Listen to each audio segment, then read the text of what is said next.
Welcome everybody to a live stream of the NIO Q2 earnings, the report.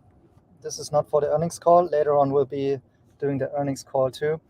Let me know in the comments quickly whether or not you can hear and see me properly. As you may notice, I'm live streaming this from the ET7. So Miriam is driving us. Let me know if it works.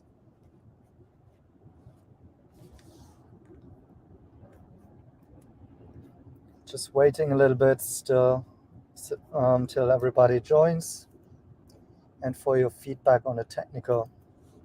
So we can blame the German mobile network if this stream is not working, but it seems to work. It's possibly the first and only NIO live stream that has ever been streamed live from a NIO car. Cool, nice. Want to see a live? Yay, German Autobahn, but we're just going 100 km/h, so we are heading to Munich. Should be arriving maybe during this live stream. Let's see. I possibly have to finish it at some point. It might be chaotic at some points in time during this live stream. Okay, whether I drop out because of the German poor 5G signal, or if we have to look for a parking spot or a toilet or charging. Actually, we've got 160 kilometers of range left, so I should be able to make it till our destination. That's always the thing about range anxiety of electric cars. But no, frankly, it's actually quite good. Okay, are you guys ready for the earnings call? I have not the earnings call, the earnings report. To be honest, I did not have the chance to have a great look at it yet. So let me open it up. Here we have it. Maybe let me check Seeking Alpha first. Oh, I have not logged into my account. In 900 Meter links halten und der But here's the big headline. These are the headlines that we're going to get. I should have logged in first, but NIO misses Q2 top and bottom line estimates. So both a miss on the revenues as well as the bottom line. So that's not looking. That's not sounding good, does it? Pre-market, correct me if I'm wrong, up plus 1.7%. We did have some nice registrations this morning coming in, as far as I'm concerned, around 5,000, so that's in the right direction. But now let me start getting into this news release here about the second quarter. And you guys let me know your questions. I'll possibly be able to catch up on them later on. I might not see all of your comments because, as you might see, I have just one laptop here, and in the background Nomi is talking to where we have to go. Okay, last view at Miriam and Nomi. Hello. Hey Nomi, how's the Q2 earnings call?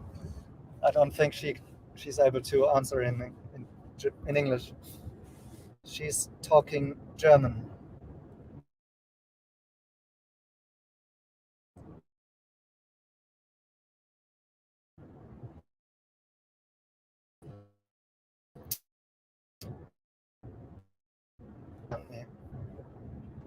Let's see if I can walk you through the Q2 call, the earnings report first. Later on, I'm going to stream also the Q2 earnings call from the hotel, possibly. So hoping for a better connection there. So now we're going into that. We knew that they delivered 23,520 cars, and that was a drop. So it was to be expected that this is going to be had a call coming in. It was going to be expected that this is going to be a bad call or earnings report. Anyways, I did a video yesterday on the topic that this is going to be quite a low estimations quarter report, right?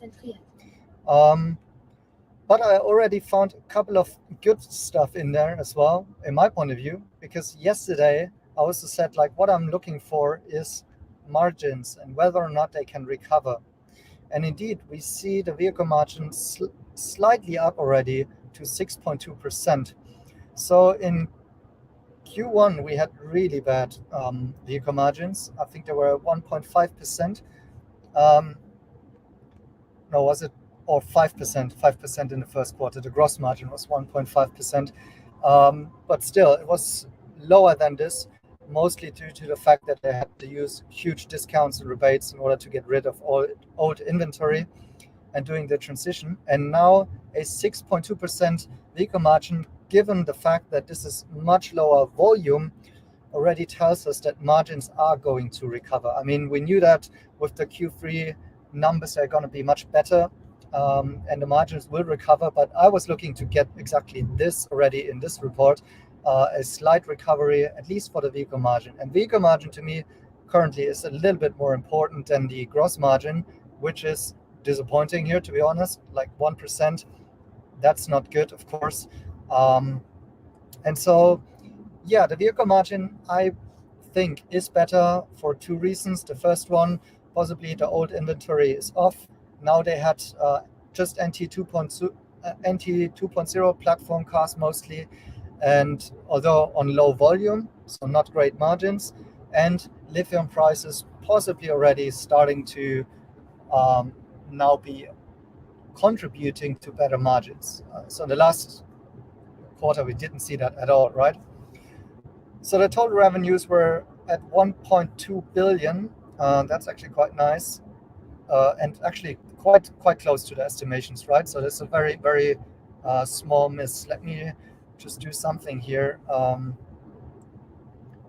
What is it? Just want to see what's the average sales price here.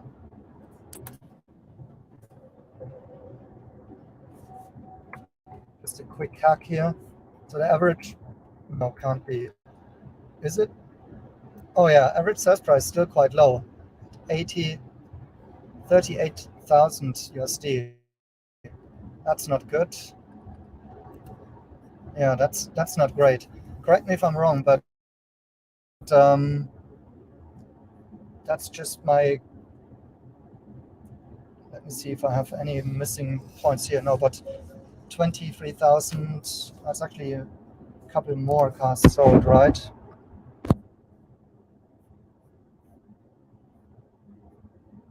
So you just have to check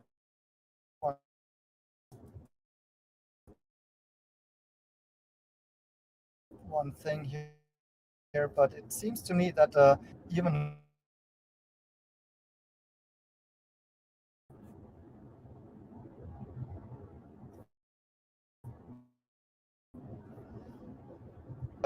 maybe lost connection for a second here, but it seems like the average sales price per car has come or is still at very low levels here. So that's not what I like to see, of course, and that's not a good sign. And it's possibly due to the fact that NIO sold lots of ET5 during that quarter. And we should see also the vehicles' average sales prices go up again with the ES6 and most importantly the ES8 coming online. So, but still, for this quarter, it's not a good number. And then of course everybody looking at the net loss, 835 million, and that's even more than in the last quarter. What was it last quarter? Is it yeah,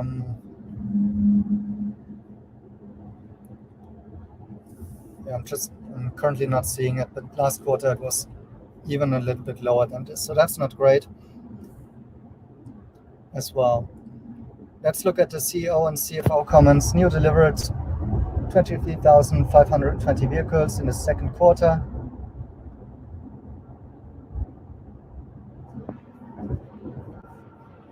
There's nothing special in there so far that I can see. Attributed to the product transition based on the NT 2.0 platform, coupled with expansion of our power network and strengthening of our sales capabilities, we expect a solid growth in vehicle deliveries in the second half of 2023. So basically restating what they have announced before. In July 2023, NIO closed the deal with the Abu Dhabi government, which demonstrated NIO's unique values in the smart electric vehicle industry. This transition further strengthened our balance sheet because they raised money, powering our continuous endeavors in accelerating business growth, driving technology innovations, and building long-term competitiveness. So in this statement, there's nothing more specific regarding this Abu Dhabi deal. I said in my video yesterday that this is also something that I'm going to watch. This will possibly be in the earnings call, and I'm hoping that one analyst at least is asking about the strategic objects of this equity raise, or this new investor coming on board who's also getting a board seat. Of course, it's nice to have the Abu Dhabi aligned with NIO here. However, the fact that they raised at the very bottom of the stock price, to me, that's a big question mark. And in this statement here, there is no additional information that we know so far. So hoping for the earnings call to get more information on that.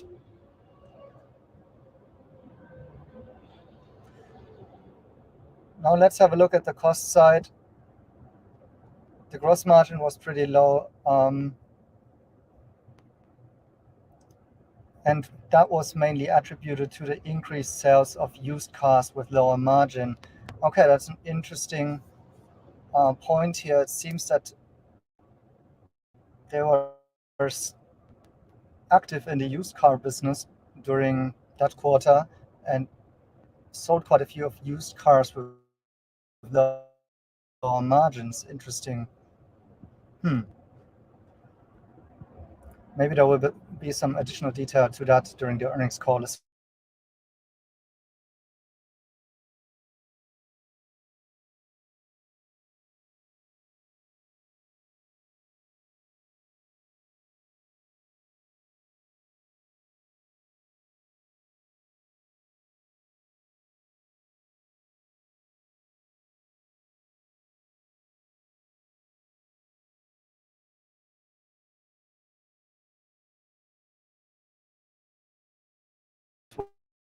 well.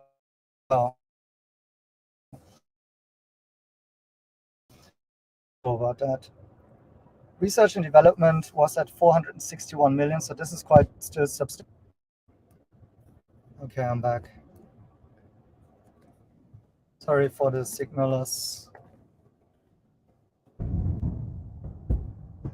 Sorry for the signal loss, and welcome back everybody who just tuned in. So I'm live streaming this from our ET7 on the way to Munich. So please excuse any disruptions caused by the German mobile network here. So the research and development expenses are still quite substantial and high here at 461 million. So the increase in research and development expenses over the second quarter 2022 compared to 2023 was mainly attributed to increased personnel costs in research and development functions. So hiring of, for example, programmers, developers, and so on, engineers.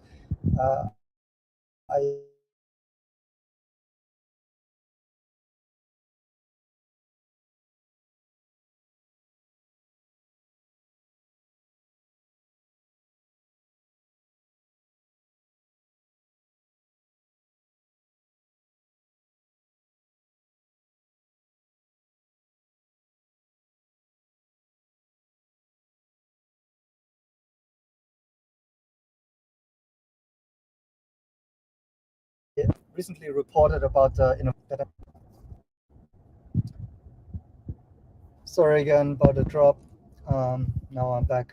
Now it's better. Going closer to Munich, the signal should get better. So coming back, the R&D costs were up compared to last year, mainly due to personal cost increases. So they are still hiring engineers and developers and so on, for example, for the Berlin Innovation Lab. And also due to that, they also have increased share-based compensation. So some of these employees, they will get some shares along with their normal salary, and therefore this is also expenses that are being recognized here. And the incremental design and development costs for new product and technologies. In the future, this might actually hopefully come down, because now they have all of the new models on the new platform. So we kind of should be peaking out on this issue at some point, because then the next couple of R&D expenses could be in the area rather of the sub brands. So we have to see whether or not we get any guidance on the earnings call regarding this matter. It would be interesting to know. In the last earnings call, they mentioned that they are able to kind of time it a little bit, but they think for now they want to really get the Alps brand out as soon as possible. And so in the first half of 2024. And we don't know whether or not these higher R&D costs are currently already connected to the sub-brands. It's most likely they are, but I think a large part also will be to, for example, the vehicle testing and so on for the new releases, like the EC7, EC6, ES6, the ET5 Touring, and so on. So I guess that's what's causing the R&D cost to be up here. And yeah, that's the reality. But on the other hand, this is also kind of what's making NIO more future-proof and also more competitive in the long run. So R&D, that's of course not a major concern, I would say. I'd like them to spend in R&D. What is a rather bigger concern would be huge expenses in the area of SG&A. So everything that's going also into marketing or sales and operations. And with 400 million, that's pretty much where they have been before. So it's not a big increase. Maybe a big increase compared to last year, and that is due to increase in personnel costs for the sales functions. By the way, there's a big question mark, like how efficient NIO is in terms of sales. So if you look at, for example, at the auto and also Xiaopeng, in the amount or in a ratio to how many employees they have, NIO is a little bit overstuffed in relation. So pointing towards that they're not as good on the sales activity front than the others. And that, I have the feeling, will be changing a little bit to the better going forward, because already in the last call, NIO mentioned that they will be put a greater focus now on the sales activities. Now that the new models are up, they will try to for each of the models to find the niche and market it better. And so I think there are changes happening in the sales team, that's for sure. And so I don't know whether or not they will also be decreasing a little bit the sales team in the future or not, or just get more efficient with it, and therefore hopefully have larger sales and decoupling from those sales and marketing costs. That would be the goal. Then they have new increases for sales and marketing activities, including the launch of new products. Again, this is a very launch intense time currently for NIO with all of the new products that they're launching, and that of course for all of the activities and new events, that's costing extra money at this point. And then they have increased rental and related expenses related to the company's sales and service network expansion. So that brings us to a net loss of a staggering and record, if I'm recalling this correctly, of 835 million this year, which is of course not nice to see, but hopefully was the peak in net loss for NIO now. Because what's going to happen in the next quarter, in Q3, is of course with the higher volume, the margins are up. The gross margin will now finally also pick up again and help to pay more of the bills of this R&D and SG&A expenses. And with that, there's a high likelihood, in my point of view, that the net loss in the next quarter will be tending in the other direction. So the trajectory change should be there already. And one positive takeaway here, as I just mentioned in the beginning, is already that the vehicle margin is showing this turnaround despite lower volume. Now, this will go even higher with higher volume, and the next to follow is the gross margin, which will go up. Now let's look also into the outlook. They're pointing to deliveries between 55,000 and 57,000 vehicles. And I think that might be slightly below expectations. I think everyone was looking at this 60,000 numbers here, because everyone is expecting NIO to deliver 20K going forward every month, right? So we have last month, first time above 20K. This month might be possible with today's figure of 5,000 license plate registrations coming in. We've got a couple of more days left, and so might be a close one. And then, the big question is what's happening next month. And given the 55 to 57K outlook here, so they're either kind of sandbagging a little bit here and trying to beat those expectations and set the expectations lower, knowing that they will exceed them, or they are being conservative here, or even more pessimistic and possibly not be able to achieve the 20K either in August or also in September. We'll see. But this, I guess, could be taken from investors as a little bit of a negative here. So overall, I would say this report looks to me quite in line, although again the headlines here will be a NIO miss both on top line and bottom line. But to be honest, in this report I didn't see too much super unexpected so far.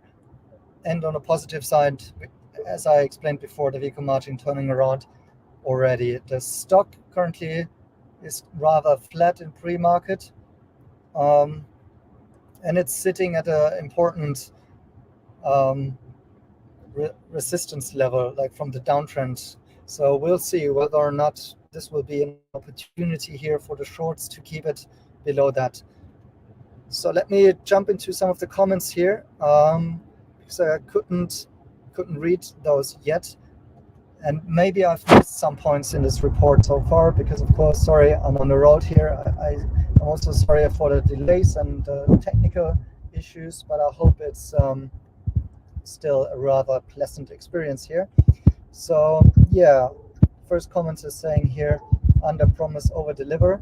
And I really hope that they're doing that and have that in mind, because in the last couple of quarters, especially in Q4 in last year, there have been too many promises that have not been kept, right?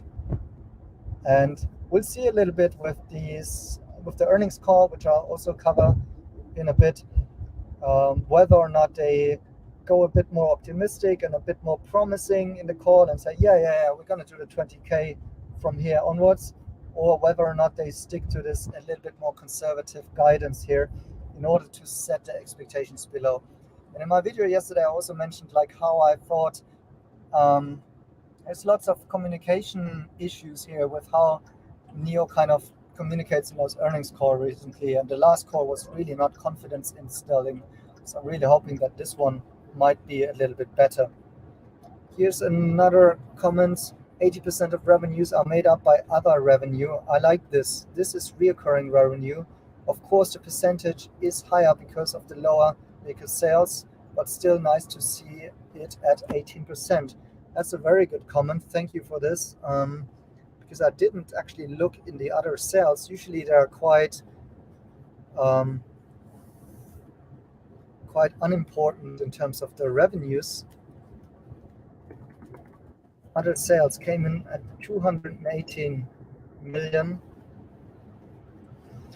I mean, of course, they are high in comparison because of the fact that the vehicle revenues just have been quite low. But it's an increase from the second quarter of last year of 119%, so that's great. There's no revenue breakdown in here, so we don't know how much of this is due to battery swapping fees, and that, by the way, hopefully is also going to go only up from here, of course, with the latest initiatives of, for example, getting rid of free battery swapping. But in this other sales, we don't get much details. Let me read this The increase in other sales over the second quarter of 2022 was mainly due to the increase in sales of used cars, accessories, and provision of power solutions. So yeah, this used cars segment here is quite intransparent to me as well. So that one was also parts, where was it mentioned before? I guess for the,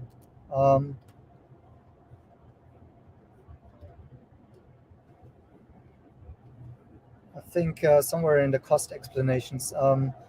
But anyways, we don't know how many used cars they are selling. I know that they are doing kind of their own used car sales platform internally. And yes, some of them might be at lower margins, of course. But it's intransparent, like how many are they selling.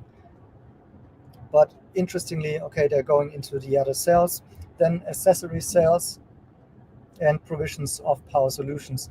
What we still don't know is regarding the subscriptions for Europe or car rentals, that sort of income streams, where they are, where do we find them in the earnings? There's no breakdown here. The increase in other sales over the first quarter was mainly due to the increase in sales of used cars. Again, they are just the same.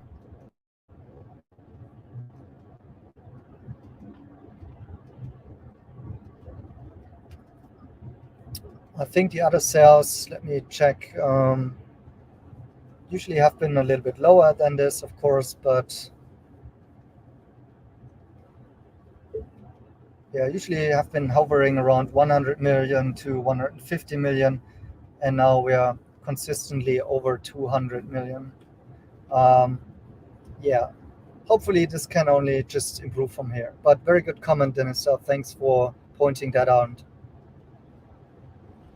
Richard Sobo says he thinks that the NIO fundamentals are still intact. Yeah, just as a note to those who have just joined this call later on, also again, sorry, a heads up here, we're driving on the roads and it's increasingly raining here again. Miriam driving and eating, and I hope the signal holds and you're joining this live stream here for the NIO earnings report in some very difficult circumstances here for me to report. But yeah, the fundamentals are intact if we consider that this has been a also a very difficult quarter for NIO in terms of that they had to manage this transition, plus NIO was not having any sales incentives during that time while Tesla started the price war, or in general in China we started to see this huge consolidation of the EV industry. So going forward, Q3 will definitely show this turnaround in the numbers as well. And I think most importantly, this time in the vehicle margins, again, this time already, then in the gross margin for the first time, and then also in the net losses becoming lighter and hopefully lighter and lighter with each of the quarters starting from here. And that's totally the basis for the analysts and investors to re-rate the stock towards growth and heading towards profitability at some point. At least that's the goal, of course.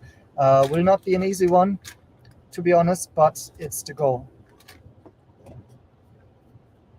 Business outlook for the third quarter of 2023, the company expects the deliveries between 55K and 57K. Yes, Vadim, I spoke about this. It's a rather conservative guidance here, in my point of view. And we'll see how this will be received by investors and the analysts in the earnings call.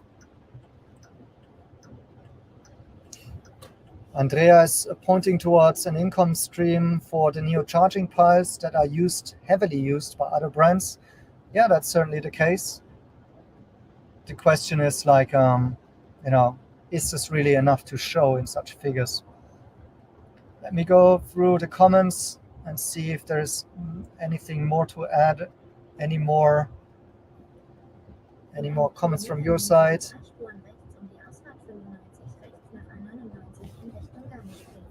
In the background, you're hearing Nomi navigating us to Munich. So Dennis is saying 4.3 billion in cash doesn't include the investment of the Abu Dhabi government. No, it doesn't. So the closing was in July, so that's not part of the Q2. So we can expect, once again, net losses to become lower and smaller in Q3. Plus, we'll get to 700 something million from this deal on top. But of course, there will also be a little bit of a cash burn still in the next quarter. That's for sure. Also note that in Q2 they didn't add too many battery swap stations, and maybe that's also one of the reasons why the SG&A stayed below 400 million this quarter, which I think it was above that in the past at some points. Let me check quickly if I can find it.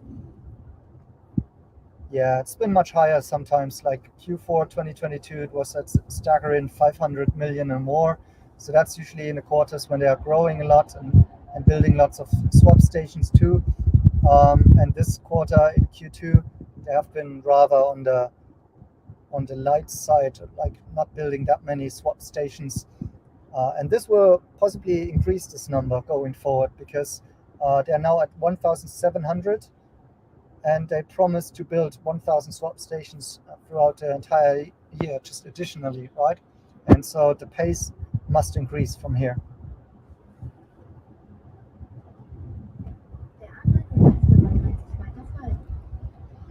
Right, I think that's some main takeaways from this report. To be honest, I'm almost happy with this, despite the fact that we have the top line miss and the bottom line miss. That's not great for the headlines, so the algorithms will go loco like always. But NIO has just this history of selling off after earnings anyways, so I wouldn't be surprised if that's happening, but not necessarily on these numbers, to be honest. And I think it depends a little bit now on the earnings call. Like, will it be as sluggish as the last earnings call, and will they have such many shocking news to announce for us again, like last time? I mentioned in my last video, like the 4 things which they announced during the last earnings call, which were quite hard pillows to swallow for the investors.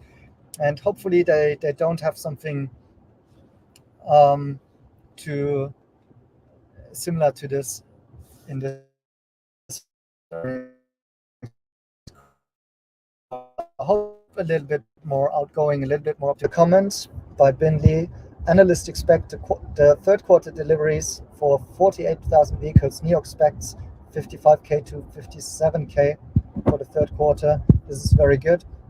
Well, I think by now, most analysts should already have upgraded their estimations. I mean, like, also like us, like retail investors, we are also expecting those 20k figures every month, right? So that's why I'm saying, like, maybe this will also be taken a little bit less positive here, that they don't point to the 60k figure, but it's almost there. And again, if they this time do it a little bit smarter in terms of the communication, and that they just send back here those numbers and then they beat them, that could create some real positive momentum and vibes later on in Q3. So that's good.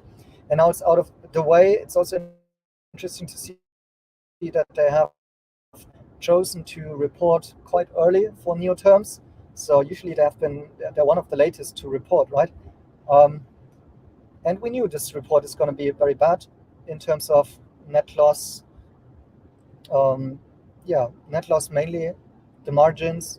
Although I have to say, for me, the margins, kind of with the vehicle margin up, this is kind of one of the main positives here. So yeah, to me, this report could have been much worse. And I mentioned how low the estimations and expectations have been going in here. So now it's a little bit about what will happen with the analysts. Will they come out and upgrade their targets based on this, maybe on the outlook in the call? And then the media, will they spin this again into very bad earnings with the misses on top level and bottom level? Possible. But what they didn't get was the negative vehicle margins. That's great. I was fearing that they would get similar to Xpeng, this big headline, oh, they're losing money on each car that they're selling. But the vehicle margins are growing, although on a very low level here. So that's good. Don't get the scary headlines. That's good. Any more questions? Otherwise, I might wrap it up here. I'm sorry, I hope I didn't miss anything in this report. It's always quite difficult to do this at the spot, and you guys have possibly not missed any of these details there. But I think largely we have most of the insights here.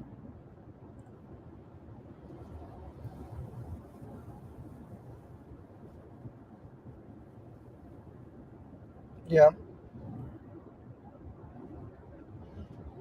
Of course, would have hoped that the net loss wouldn't be that big, but what would you expect in this very, very weak quarter regarding the revenues and total sales? So that was kind of to be expected. Yeah, I'm quite happy. How about you guys? How was the software update? Miriam, can you say anything about the software? Yes, you're driving on autopilot quite a bit, right?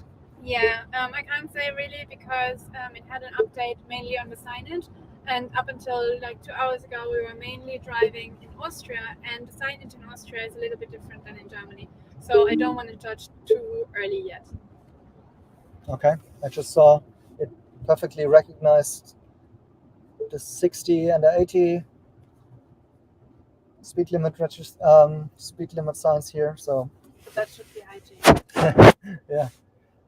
No, but most of the time we're using NIO Pilot here, so it's pretty solid at this point. However, compared to what it can do in China, obviously it's still lagging quite a bit behind. But as you can see, we had bad weather on this trip, and yesterday, even during times of very strong rain, sometimes we were able to use it.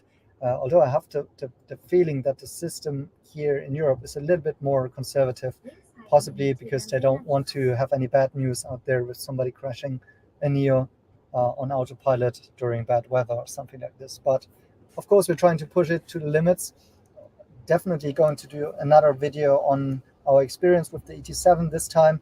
We also have a couple more surprises coming up on the vehicle side with our next goals and stuff that we're going to do. But more on that another time. And I'm going to cover the earnings call live as well.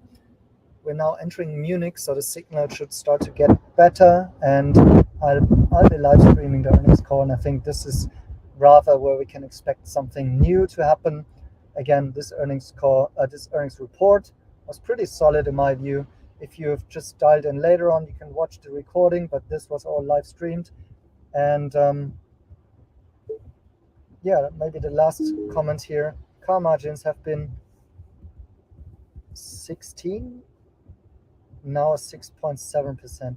Yeah, the margins have been deteriorating in the last couple of quarters, but actually in the last quarter it has been worse than this time, despite the fact that last quarter they sold more cars.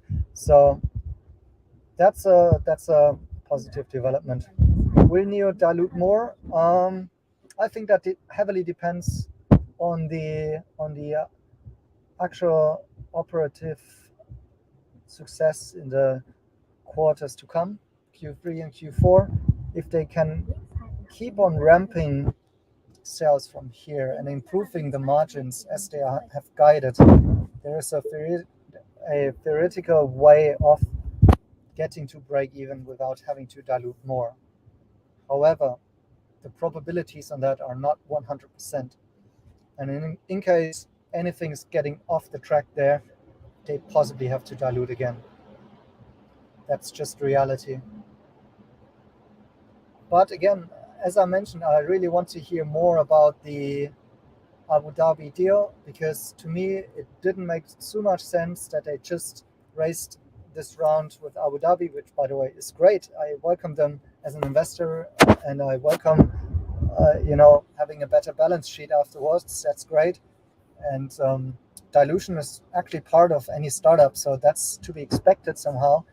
However, how they've done it, I've got question marks around it. Why do they raise money at a recent stock price low, knowing that the company is going into a recovery phase, and they did it at a point in time when Chinese stocks were just dead, lying on the floor, and they still did it. They could have waited just a couple more weeks and then just caused half of the dilution while raising the same amount of money, or cost the same dilution and raising double the amount of money, right? So I want to hear an explanation. Maybe there is some more strategic asset in that deal that we simply don't know of yet. Possibly something similar to what happened with the Lucid and Saudi Arabia deal, when they also announced an order of, I think for Lucid it was 100,000 vehicles, right?